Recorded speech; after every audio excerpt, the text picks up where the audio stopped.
एक जंगल में एक शेर रहता था। गीदड़ उसका सेवक था। जोड़ी अच्छी थी। शेरों के समाज में तो उस शेर की कोई इज्जत नहीं थी, क्योंकि वह जवानी में सभी दूसरे शेरों से युद्ध हार चुका था। इसलिए वह अलग थलग रहता था। उसे गीदड़ जैसे चमचे की सख्त ज़रूरत थी, जो 24 घंटे उसकी चमचागिरी करता रहे। गीदड़ को बस खाने का जुगाड़ चाहिए था। पेट भर जाने पर गीदड़ उस शेर की वीरता के ऐसे गुण गाता कि शेर का सीना फूलकर दुगना चौड़ा हो जाता।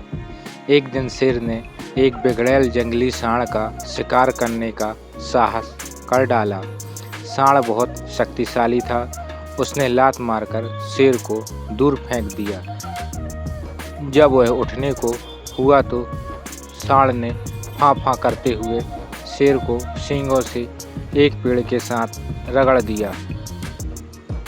किसी तरह शेर जान बचाकर भागा। शेर सींगों की मार से काफ़ी जख्मी हो गया था। कई दिन बीते, परंतु शेर के जख्म ठीक होने का नाम नहीं ले रहे थे। ऐसी हालत में वह शिकार नहीं कर सकता था। स्वयं शिकार करना गीदड़ के बस का नहीं था। दोनों के भूखों के मरने की नौबत आ गई। शेर को यह भी भय था कि खाने का जुगाड़ समाप्त होने के कारण गीदड़ उसका साथ न छोड़ जाए। शेर ने एक दिन उसे सुझाया, देख, जख्मों के कारण मैं दौड़ नहीं सकता, शिकार कैसे करूं? तू जाकर किसी बेवकूफ़ से जानवर को बातों में फंसाकर यहाँ ला, मैं उस झाड़ी में छिपा रहूँगा। गीदड़ को भी शेर की बात जच गई। वह किसी मूर्ख जानवर की तलाश में घूमता घूमता एक कस्बे के बाहर नदी घाट पर पहुंचा। वहां उसे एक मरियल सा गधा घास पर मुँह मारता नजर आया। वह शक्ल से ही बेवकूफ़ लग रहा था। गीदड़ गधे के निकट जाकर बोला, पाए लागू चाचा, बहुत कमज़ोर हो आए हो, क्या बात है?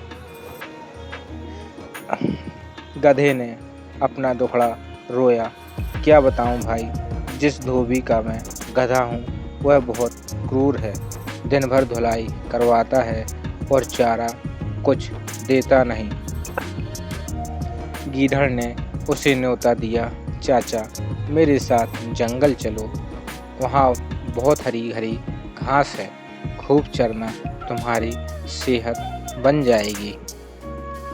गधे ने कान फड़फड़ाए, राम राम, मैं जंगल में कैसे रहूँगा? जंगली जानवर मुझे खा जाएंगे।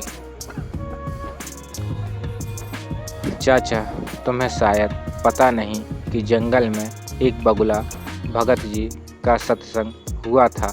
उसके बाद सारे जानवर शाकाहारी बन गए हैं। अब कोई किसी को नहीं खाता। गीदड़ बोला और कान के पास मुँह ले जाकर दाना फेंका। चाचू, पास के कस्बे से बेचारी गधी भी अपने धोबी मालिक के अत्याचारों से तंग आकर जंगल में आ गई थी। वहाँ हरी हरी घास खाकर वह खूब लहरा गई है। तुम उसके साथ घर बसा लेना। गधे के दिमाग पर हरी हरी घास और घर बसाने के सुनहरे सपने छाने लगे। वह गीदड़ के साथ जंगल की ओर चल दिया। जंगल में गीदड़ गधे को उसी झाड़ी के पास ले गया जिसमें शेर छिपा बैठा था। इससे पहले कि शेर पंजा मारता, गधे को झाड़ी में शेर की नीली बत्तियों की तरह चमकती आंखें नजर आ गईं। वह डरकर उछला, गधा भागा और भागता ही गया। शेर बूझे स्वर में गीदड़ से बोला, भाई, इस बार मैं तैयार नहीं था, तुम उसे दोबारा लाओ, इस बार गलती नहीं होगी। गीदड़ दोबारा उस गधे की तलाश में कस्बे में पहुंचा। उसे देखते ही बोला, चाचा, तुमने तो मेरी नाक कटवा दी। तुम अपनी दुल्हन से डरकर भाग गए। उस झाड़ी में मुझे 2 चमकती आँखें दिखाई दी थी, जैसे शेर की होती हैं। मैं भागता ना तो क्या करता? गधे ने शिकायत की। गीदड़ झूठ मूठ माथा पीट कर बोला, चाचा ओ चाचा, तुम भी निरे मूर्ख हो। उस झाड़ी में तुम्हारी दुल्हन थी, जाने कितने जन्मों से वह तुम्हारी राह देख रही थी। तुम्हें देखकर उसकी आंखें चमक उठी तो तुमने उसे शेर समझ लिया। गधा बहुत लज्जित हुआ।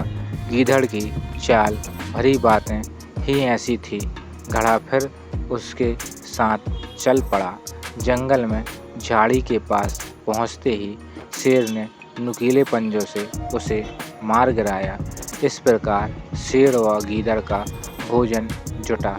सीख: दूसरों की चिकनी चुपड़ी बातों में आने की मूर्खता कभी नहीं करनी चाहिए।